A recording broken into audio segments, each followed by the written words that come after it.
হাদিসে কুদসির মধ্যে উল্লেখ করা হয়েছে আল্লাহ জান্নাতে পুরস্কার দিবা জান্নাতে। হাদিসে কুদসিতে উল্লেখ করা হয়েছে আ'দাতু লিইবাদিয়াস সালিহিন মা লা আইনুন রাআত ওয়া লা উযুনুন সামিআত ওয়া লা খাতারা আলা কলবি বাশার।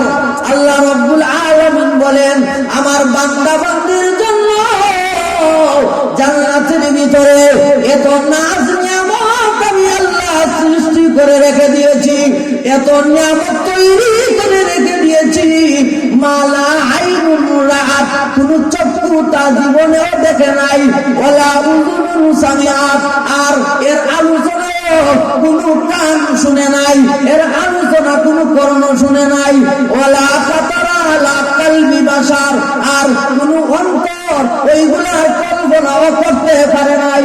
এত নাজ নিয়ামত আমি আল্লাহ তৈরি করে রেখে দিয়েছি জান্নাতের ভিতরে।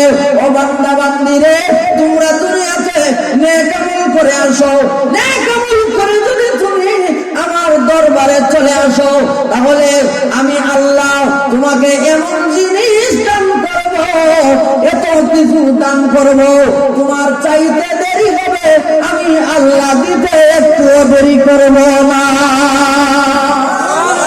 তাহলে নেক আমল করার দরকার আছে না নাই?